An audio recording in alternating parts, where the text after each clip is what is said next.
acompañarnos esta mañana, en que tenemos el honor de que el doctor Rui Pérez Tamayo inaugure este ciclo que tenemos esta semana, a la que están invitados también.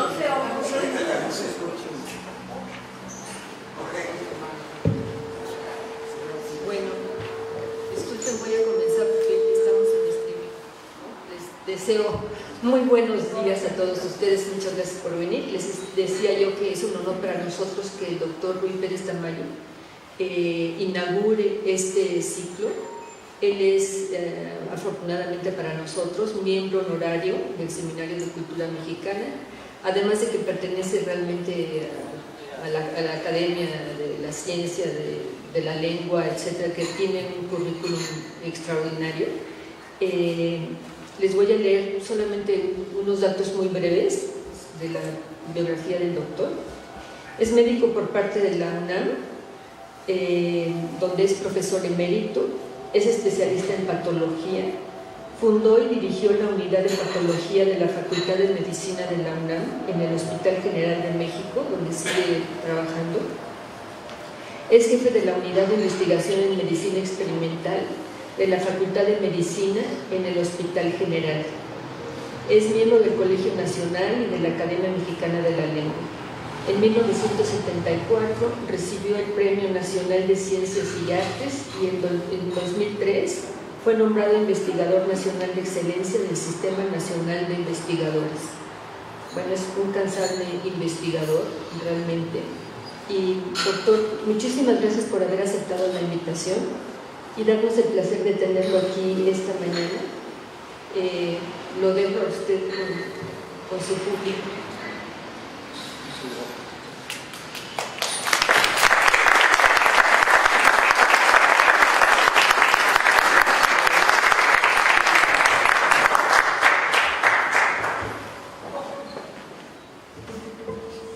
Muy buenos días a todos.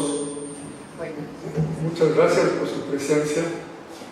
Estoy realmente encantado de que la doctora Molina me haya invitado a participar en este ciclo de pláticas. Yo escogí hablar de la ciencia en México porque este año estoy cumpliendo un poco más de 70 años de trabajar en ella, no de edad. Empecé en 1943, no más de un mes después de ingresar como estudiante en la entonces Escuela Nacional de Medicina, no era facultad todavía, y no he parado, de manera que he estado trabajando durante todo ese lapso. En los últimos años, además,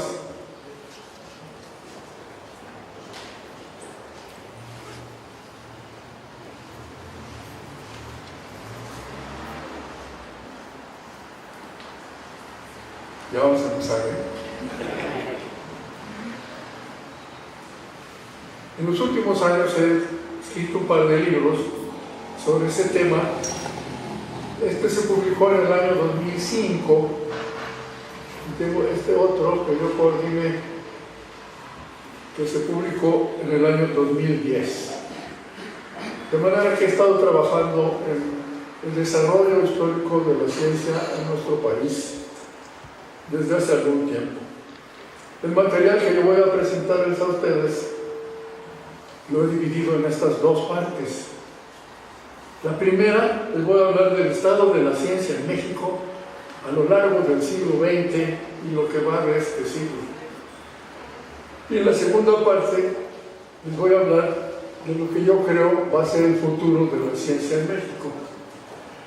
El material que yo voy a presentarles proviene de fuentes oficiales, o sea, no necesariamente imparciales, por lo que no conviene tomar los datos como definitivos, sino más bien como indicadores de tendencias generales. La selección del material la hice pretendiendo contestar 5 preguntas, cuyas respuestas permiten una visión razonablemente correcta, aunque no necesariamente completa, del estado de la ciencia en México a lo largo del siglo XX y lo que va de este siglo. Vamos a empezar pues con la primera pregunta de la primera parte, Y esta pregunta es: ¿de qué tamaño era la comunidad científica mexicana a finales del siglo XX y lo sigue siendo ahora? Les adelanto que la respuesta a esta pregunta es mucho menor que el deseable, pero para contestarla en forma precisa, primero se necesita definir el término comunidad científica, y los números van a ser muy diferentes si, como se acostumbra, solo se cuenta a los miembros del Sistema Nacional de Investigadores, o si incluimos a los ayudantes y técnicos académicos que no están en el Sistema Nacional de Investigadores, pero trabajan en investigación, o si ampliamos más el término para incluir a los estudiantes graduados, aunque la figura del estudiante postdoctoral es tan rara en México que no pagaría mucho la cuenta. Como al final la cifra que resulte se va a comparar con la de otros países, también hay que preguntarse cómo se genera este dato en esos otros sitios. El recurso de contar nada más a los que firman las publicaciones emanadas de los distintos laboratorios o cubículos no resuelve el problema por el sistema de remuneraciones basado en el famoso publish or perish, publica o perece. Esto ha eliminado a la autoría de los trabajos como índice confiable de los que realmente participaron en ellos. Es aparente que no existen criterios universalmente aceptados para definir de manera precisa y reproducible lo que significa una comunidad científica, pero tampoco es muy importante para nuestro objetivo, que es estimar el tamaño aproximado de la comunidad científica mexicana durante el curso del siglo XX y en la actualidad en relación con otros dos datos. Primero, las que tienen otros países con distintos niveles de desarrollo, es con lo que nos vamos a comparar. Y segundo, la que deberíamos tener nosotros para desempeñar nuestras funciones de manera eficiente en nuestro país. Estas comparaciones pueden resultar interesantes y hasta valiosas, aunque no sean muy exactas. Miren ustedes, en el año 2000, alrededor del final del siglo pasado, principios de este año, había 7.466 miembros en el Sistema Nacional de Investigadores, de los que 1.220 eran candidatos, es decir, todavía estaban en camino a ser ya miembros del sistema, y los investigadores eran un poco más de 6.000. La población total de México entonces era cerca de 100 millones, y por lo tanto los investigadores que había en México eran menos de uno por cada 10.000 habitantes. Bueno, eso significa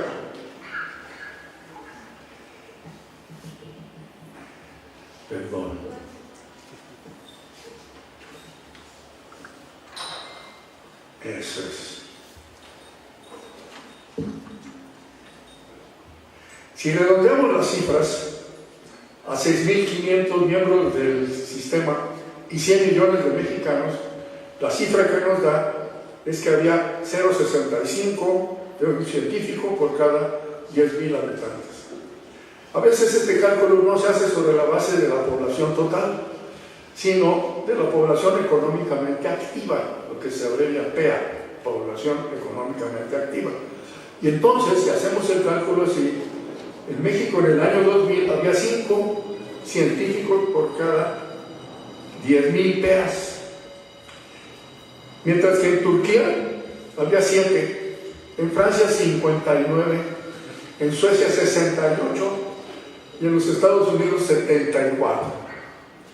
¿Cuántos científicos por 10.000 habitantes tenían otros países en el año 2000? Vean ustedes, México está hasta arriba porque vamos de abajo para arriba. Están los 0,65 en México. Chile tenía 3, Cuba 4, España 5,5, Brasil 5,8, Canadá 11, Estados Unidos 35, Japón 39, Alemania 42. Bueno, es obvio que nuestro país es de los que tenían una comunidad científica más pequeña, aún entre los menos desarrollados. La segunda pregunta es de qué tamaño debería haber sido la comunidad científica mexicana a fines del siglo XX. También ignoro la respuesta a esta pregunta, excepto en términos muy generales, como por ejemplo mucho más grande, lo que por lo menos sugiere la dirección en que deberían encaminarse los esfuerzos. Pero establecer una meta con mayor precisión requiere contar con una política de ciencia y desarrollo a largo plazo y muy clara en relación con los objetivos que desean alcanzarse, o sea, el tipo de sociedad a que debe aspirar nuestro país. Si nos fijamos como modelo las sociedades de los países desarrollados europeos y los Estados Unidos, conviene tener presente que algunas de esas naciones generaron las dictaduras militares más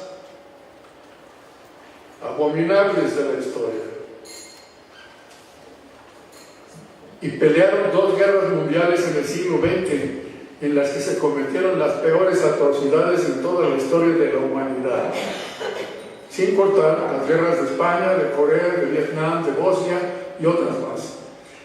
Además, que sus elevados niveles de vida hoy se deben en gran parte a que el resto del mundo vive en condiciones de pobreza, que su cultura tradicional se ahoga en un consumismo desenfrenado y una vulgaridad insufrible, y que a principios del siglo XXI ya han invadido y destruido 2 naciones islámicas que amenazan a otras en un despliegue cínico y brutal del imperialismo militar y económico más descarado. Yo estoy convencido de que todavía es posible diseñar y vivir en una sociedad en la que prevalezcan los valores morales y culturales que permitan al hombre realizarse con plenitud y disfrutar de todas sus capacidades, respetando el derecho de los demás a hacer lo mismo. A este modelo de estructura social, la ciencia puede hacer contribuciones fundamentales, siempre y cuando tenga el tamaño y los recursos necesarios para generar los conocimientos indispensables para lograrlo. No se trata solamente de su capacidad para encontrar soluciones a los graves problemas ambientales, que en la situación actual de emergencia ecológica mundial no sería una contribución menor, sino sobre todo del efecto positivo que tiene el mejor conocimiento científico del ser humano, de sí mismo, de su especie y del resto de la naturaleza, sobre sus niveles de tolerancia y de respeto para todo lo que le rodea. La tercera pregunta es: ¿cuáles eran las posibilidades de crecimiento de la comunidad científica en México a fines del siglo XX y las actuales?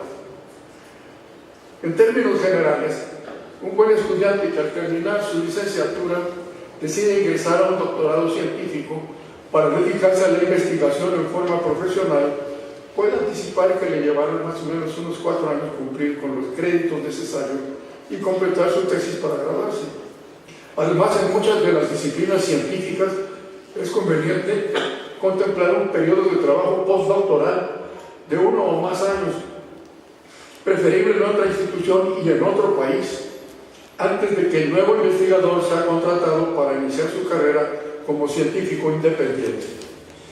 Pero los requerimientos para formar investigadores científicos no son solo de inteligencia, motivación y tiempo. También son indispensables maestros, programas e instituciones de excelencia y recursos suficientes para financiar todo el complejo educativo. A fines del año 2000, México tenía todo lo anterior, desarrollado principalmente en la segunda mitad del siglo, en especial por la UNAM, por el CIMESTAD, por la UAM, por el POLI, por los Institutos Nacionales de la Salud, por los centros CEP-CONACYT, así como por algunas universidades de los estados, no muchas. En esa misma fecha se identificaron 106 instituciones de educación superior con programas de posgrado, de doctorado, de los que solo el 37%, 1 de cada 3, se encontraban registrados en el padrón de programas de excelencia del CONACYT. Del total de programas de doctorado contenido en dicho padrón, el 98% correspondía a instituciones públicas, apenas el 2% a instituciones privadas. Con toda esa maquinaria podía esperarse que la producción de científicos en México a fines del siglo XX fuera generosa. Lamentablemente, era todo lo contrario. Fíjense que la matrícula en la educación superior entonces era alrededor de 2 millones, a fines del siglo XX. Inscritos en carreras científicas como física, química, matemáticas o biología, el 1.7%. Inscritos en administración, contaduría y economía, el 28.3%.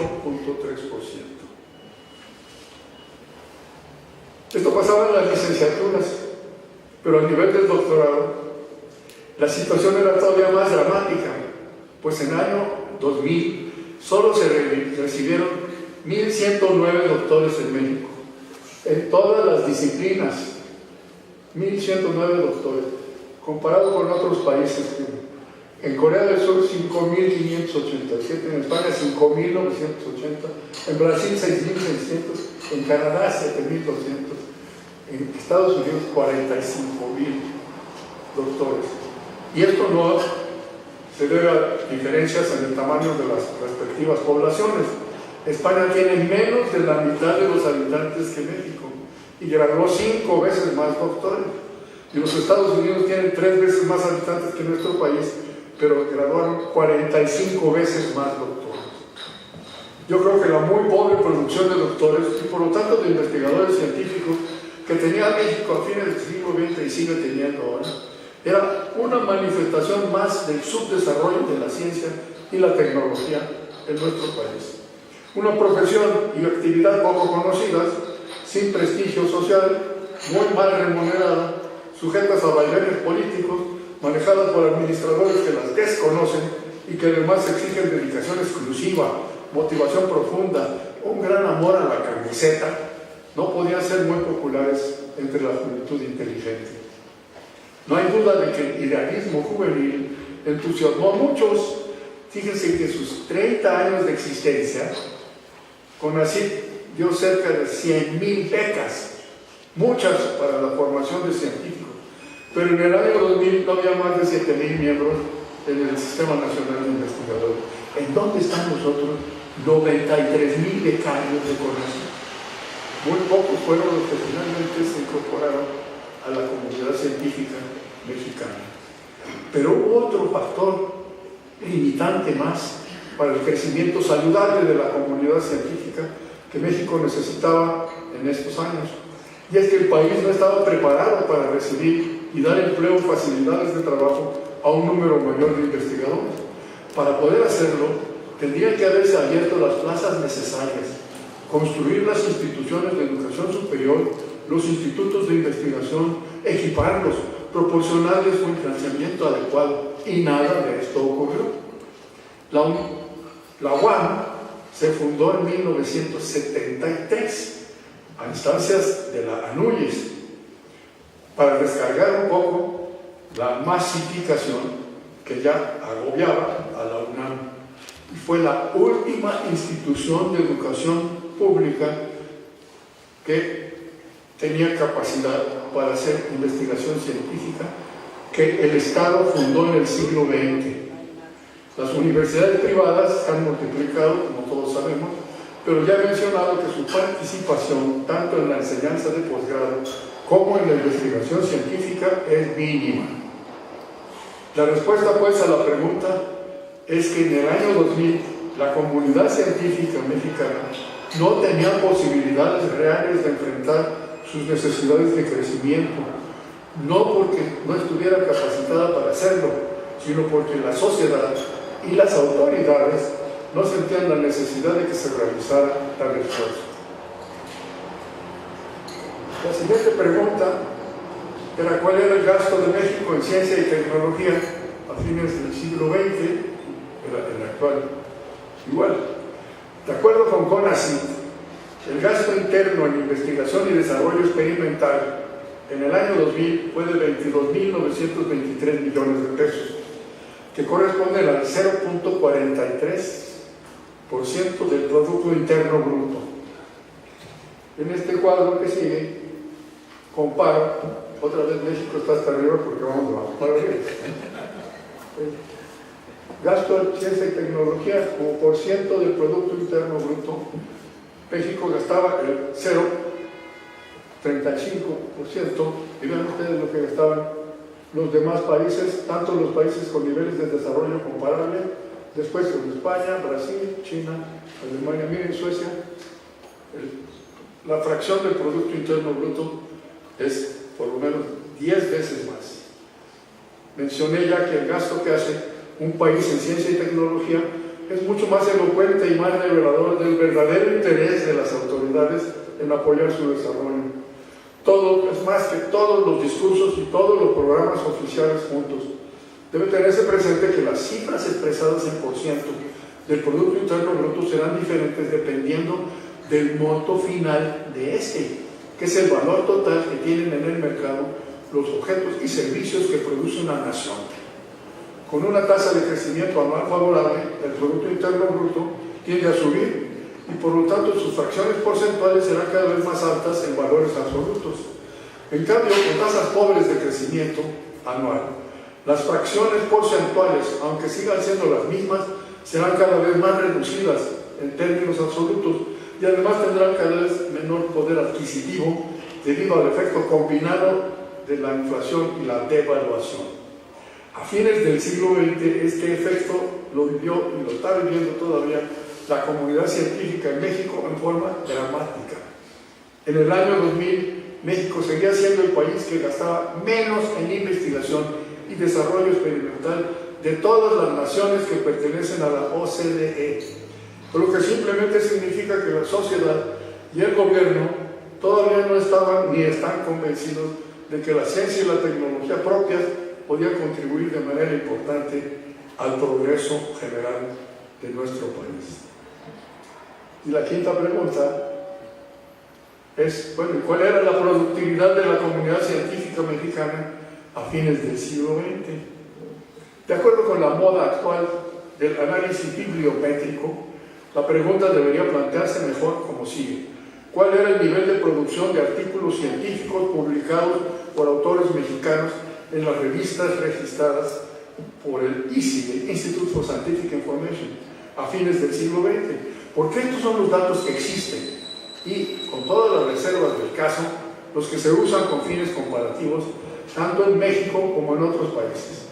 Hay que señalar que el ISI, ese instituto, solo procesa 6 revistas científicas mexicanas, por lo que sus datos se refieren principalmente a artículos publicados por autores mexicanos en revistas internacionales, la gran mayoría norteamericanas. Dado el reducido tamaño de la comunidad científica de México, era de esperarse que su producción de artículos fuera limitada, y eso es precisamente lo que revelan las cifras. Durante el decenio de 1900 a 2000, los investigadores mexicanos publicaron 32.726 artículos, con una tasa media anual de crecimiento del 11.9%.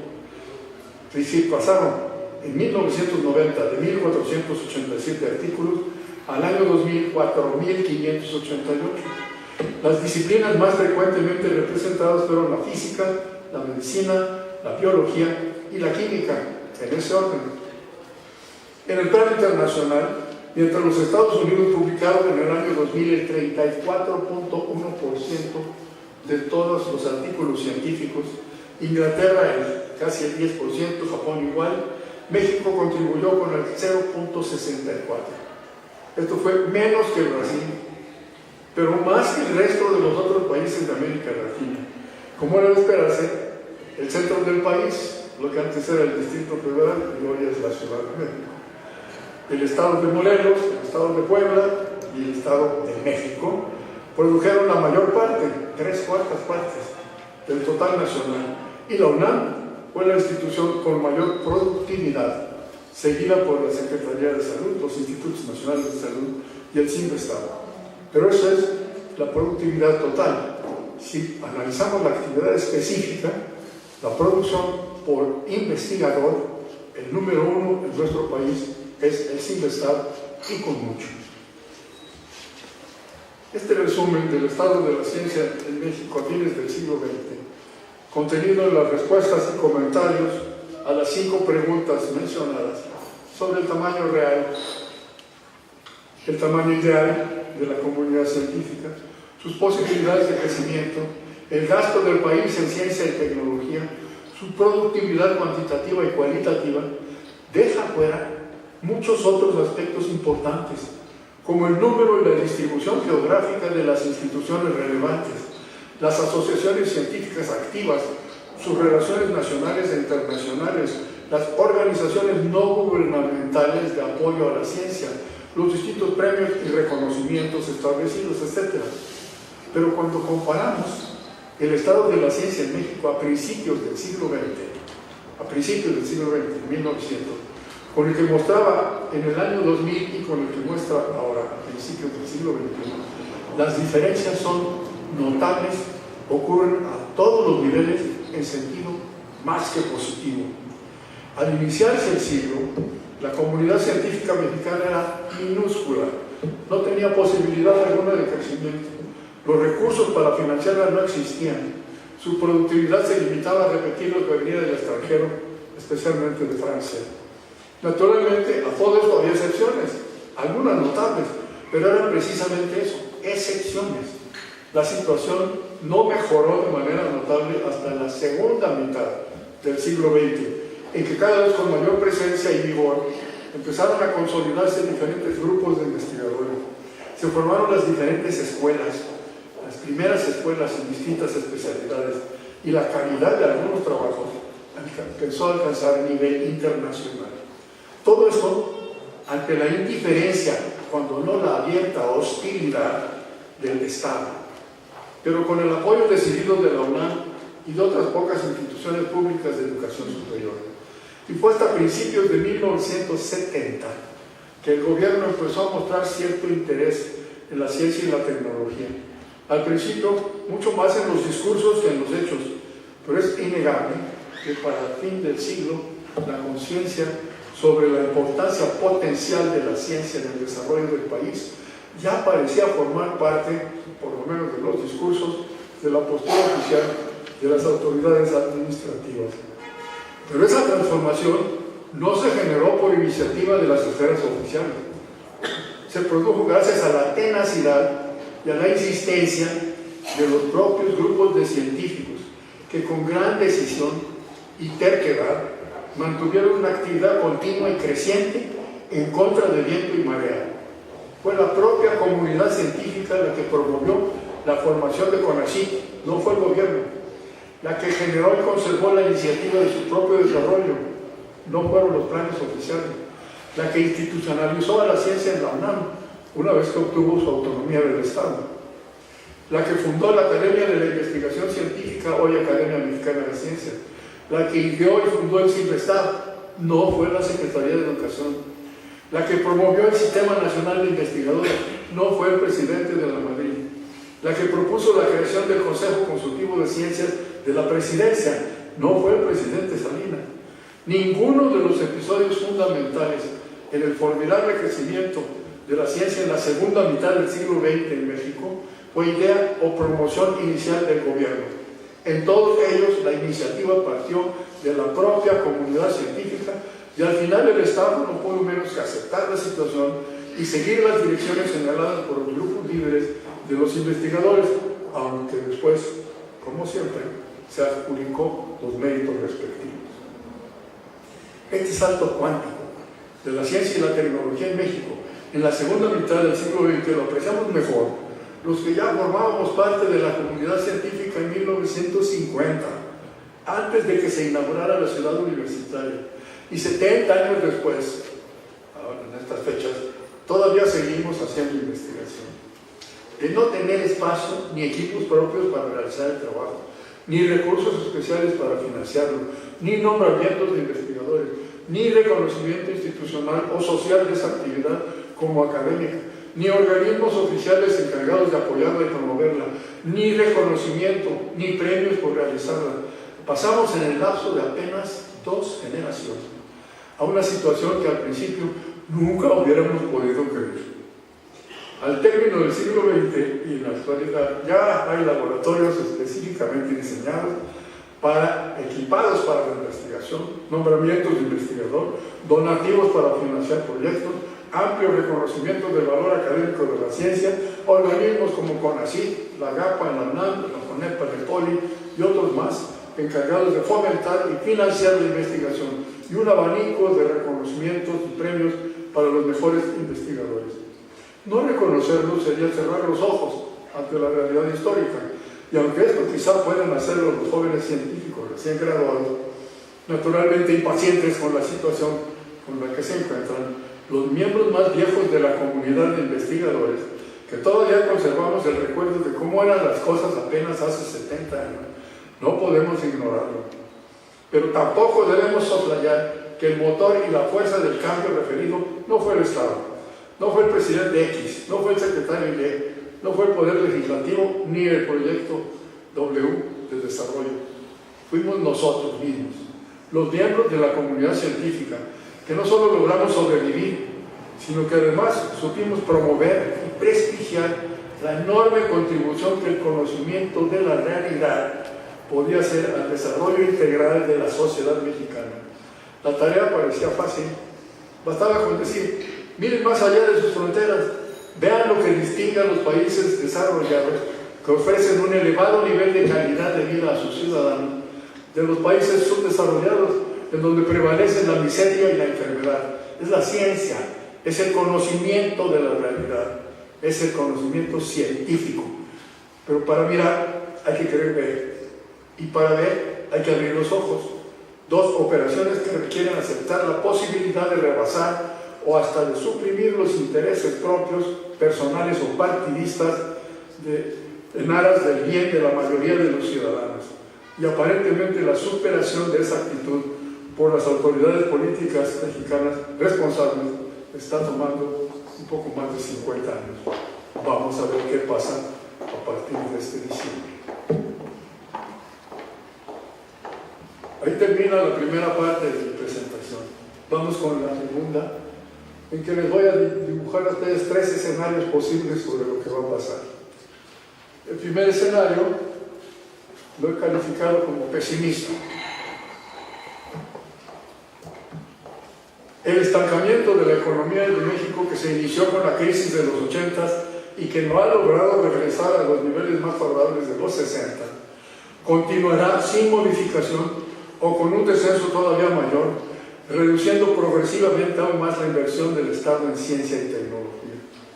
Al mismo tiempo, como consecuencia de las limitaciones económicas, el discurso oficial volverá a tomar el tema de las prioridades y de los programas nacionales, señalando una vez más que en tiempos de crisis, la frase no es mía, es del presidente López Portillo, en tiempos de crisis primero debe atenderse lo urgente y después lo importante, y a continuación definirá lo urgente como el apoyo al desarrollo de la ciencia aplicada y a la tecnología dirigida a mejorar la competitividad de las empresas nacionales. Se seguirá diciendo que la investigación básica es fundamental, pero se seguirá disminuyendo todavía más su apoyo real. Para racionalizar la inversión también se reducirá el programa de becas, no solo porque esto ahorra recursos, sino porque no es posible crear las plazas y aumentar el número de instituciones de investigación para recibir a los becarios que terminen sus estudios, con lo que se frenará el crecimiento de la comunidad científica. Ante este panorama, continuará reduciéndose la matrícula en los programas de educación en campos científicos, como física, matemáticas y biología, y seguirá aumentando en áreas de administración y de servicios, como leyes, economía o ciencias de la comunicación. La comunidad científica seguirá envejeciendo. La edad promedio de los investigadores niveles 2 y 3 en el Sistema Nacional de Investigadores pasará de los 50 a los 60 años. Muy poco después su número total empezará a reducirse. La disminución en el apoyo a la educación pública por el Estado traerá como consecuencia la reducción lenta pero progresiva de la excelencia académica, tanto en docencia como en investigación, en las instituciones que la poseen, causada por la obsolescencia del equipo, la incapacidad para reemplazarlo, la disminución en el número de buenos profesores e investigadores por los salarios miserables, así como la deficiencia o falta de facilidades para trabajar. lo que promueve la fuga interna y externa de cerebros.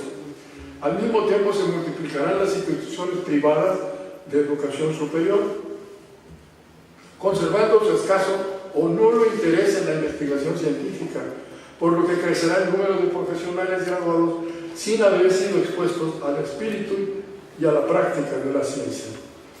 Dado el nivel económico necesario para adquirir una educación profesional en las universidades privadas, las diferencias entre las distintas clases sociales, tan pronunciadas y tan dolorosas en nuestro país a lo largo de toda su historia, tenderán a hacerse todavía más profundas y más difíciles de reducir o de eliminar.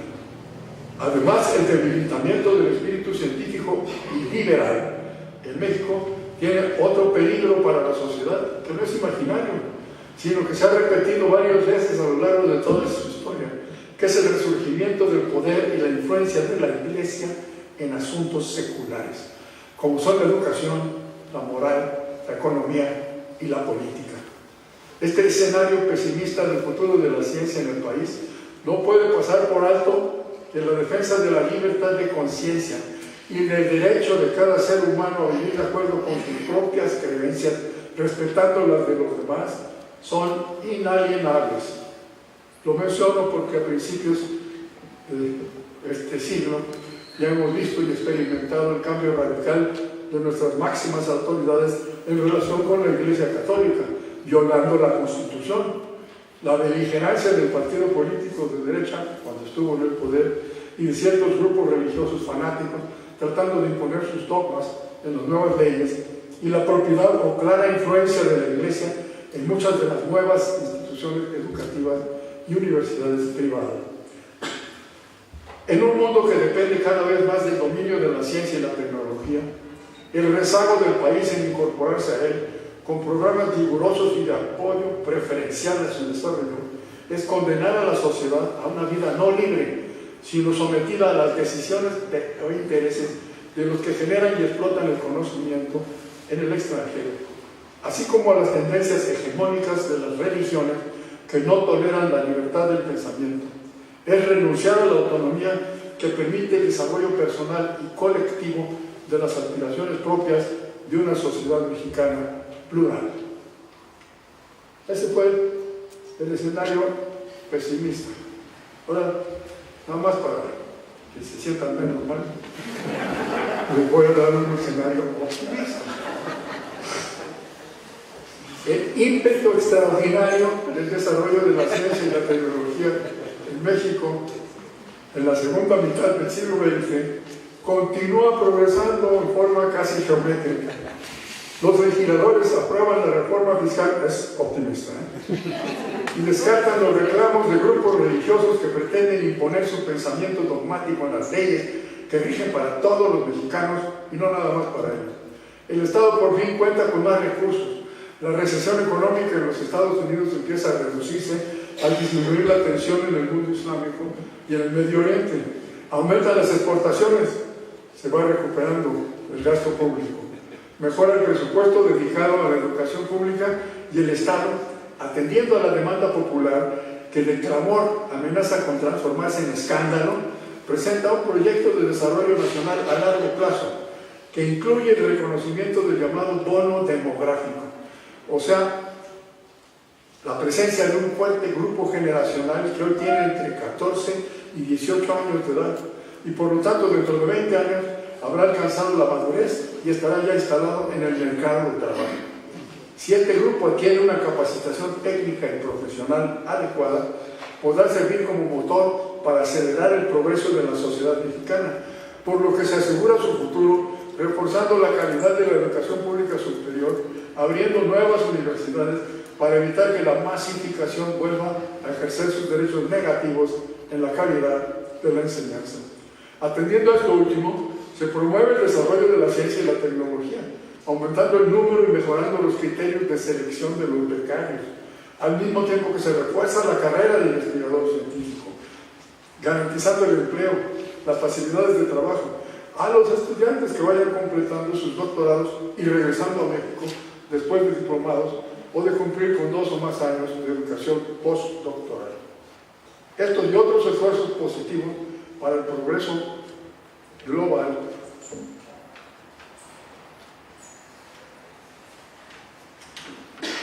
de la sociedad mexicana forman parte del proyecto de desarrollo nacional que los legisladores elevan al rango de ley o derecho constitucional para evitar que se interrumpan o modifiquen con el cambio legal de las autoridades federales o estatales.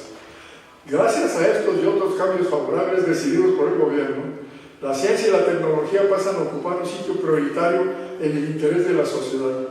Aumenta la demanda de ingreso a las carreras científicas y los sueldos de los investigadores establecidos, que ahora disfrutan de un elevado prestigio entre los ciudadanos, se hacen igualmente atractivos que los de los gerentes de banco, de los burócratas de alto nivel o hasta de las estrellas del fútbol.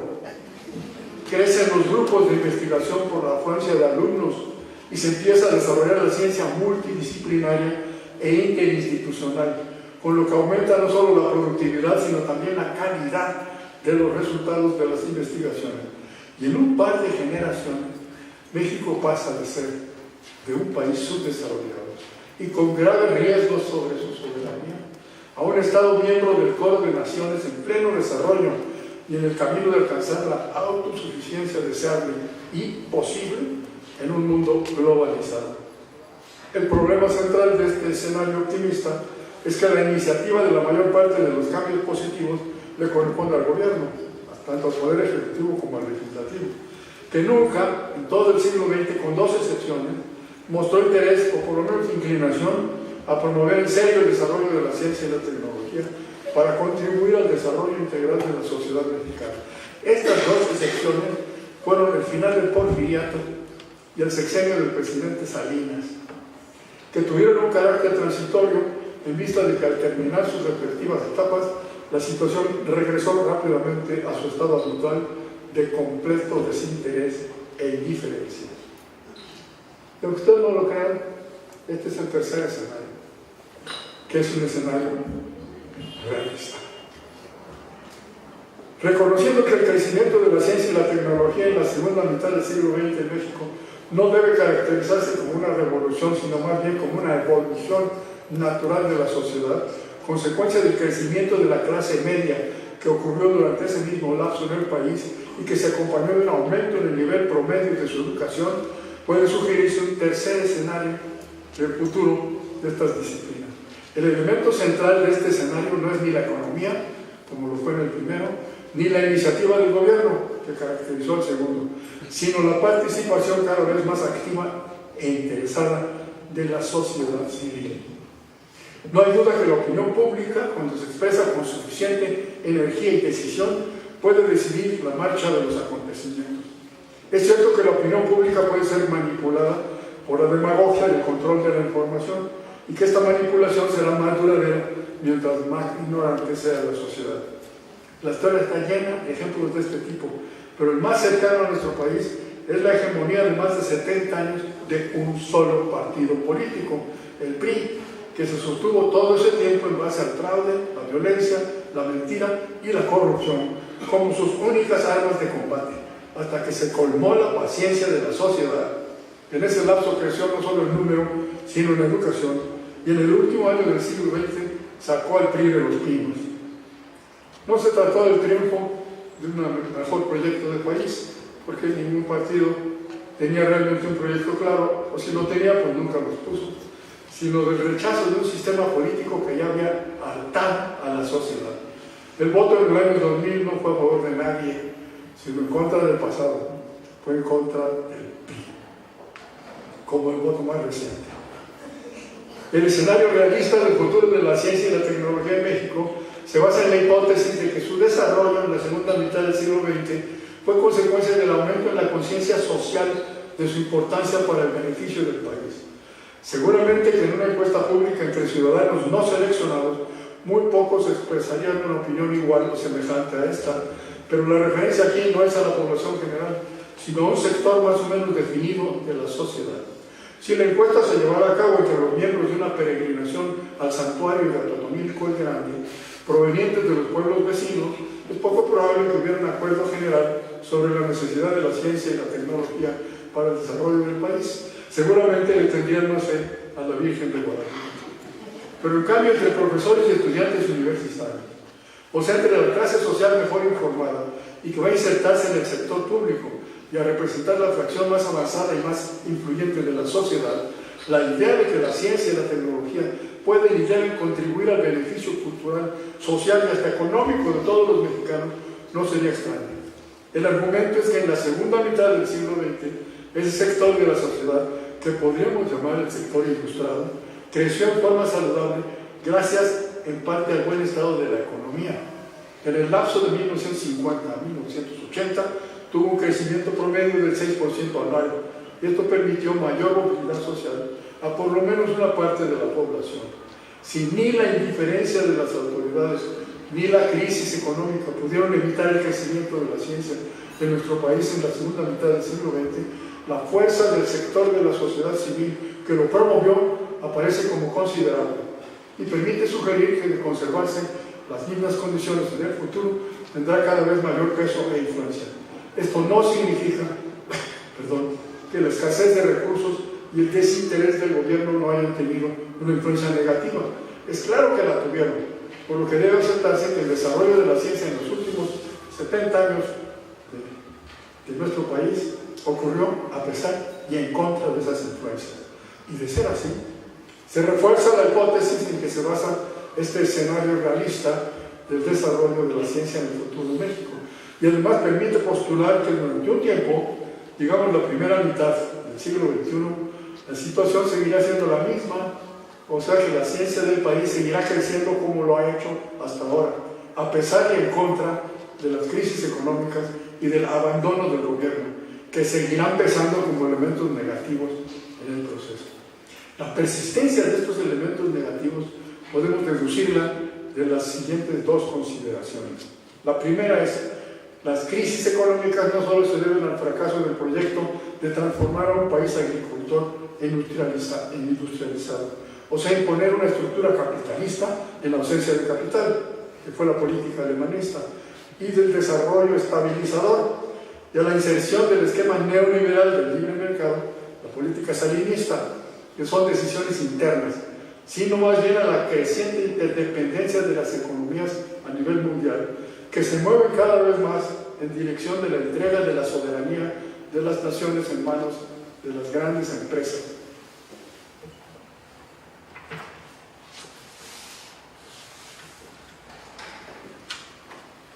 Transnacionales, cuyo poder rebasa ya de muchos países. El control de la economía de México está hoy menos que nunca en las manos del país, y más bien depende de la suerte de las economías del hemisferio occidental y sobre todo de la economía de los Estados Unidos. Dadas estas condiciones, es poco probable que la crisis económica mexicana, que lleva ya más de 2 decenios con más bajas que alzas, mejore en el futuro próximo. Y la segunda consideración es que no es posible pasar en forma automática y sin problemas de una dictadura perfecta, o sea, de un gobierno autoritario mantenido durante más de 70 años por un mismo partido, a una democracia sólida y funcional, caracterizada por la madurez y amplitud de visión de las autoridades. La democracia no es genética, no se nace con ella, hay que aprenderla, y es obvio que no es un proceso ni fácil ni rápido. México se encuentra todavía en pañales en cuanto al sistema democrático de gobierno se refiere. Ninguno de los tres poderes sabe comportarse democráticamente y trata de simular que lo hace mientras persiste en las mismas prácticas partidistas y corruptas que caracterizaron al sistema previo. Este gobierno seguramente tiene buenas intenciones, pero se necesita mucho más que eso para manejar un país en forma no digamos excelente, sino nada más aceptable. Nadie parece saber a dónde vamos, ni cómo pensamos llegar ahí, ni cuándo. El proyecto de país del partido del poder parece ser el mismo que tenía el partido que lo perdió y que posiblemente se llevó la brújula. En estas circunstancias, la posibilidad de que a corto plazo surja una iniciativa clara y bien definida de apoyo abierto y prioritario a la educación y a las ciencias como las fuerzas que pueden sacar a México del subdesarrollo es más bien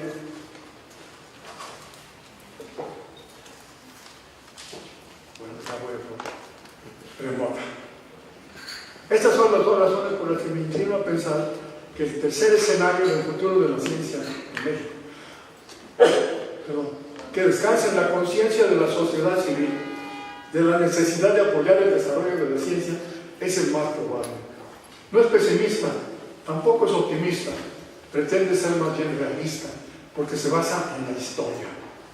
No acusa la indiferencia crónica de las autoridades, ni anticipa su repentina iluminación.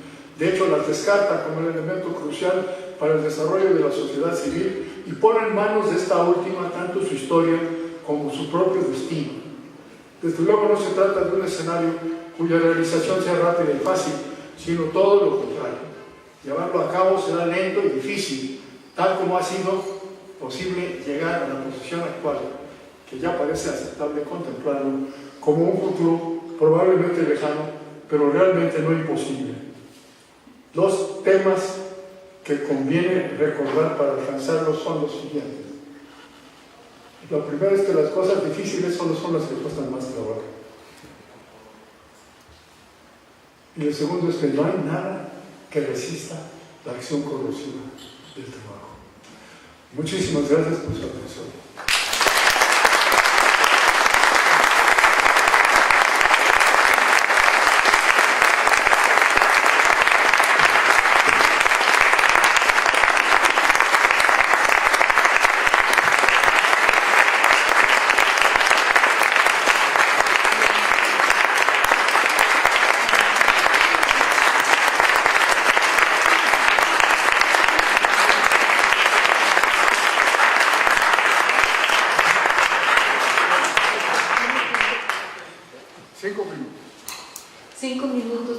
Preguntas, por favor. No comentarios. Ya sé que lo hice muy bien. Porque bueno, que estoy aquí, pero eso ya lo sé. Preguntas. Si sé la respuesta, se las digo automáticamente. Si no la sé,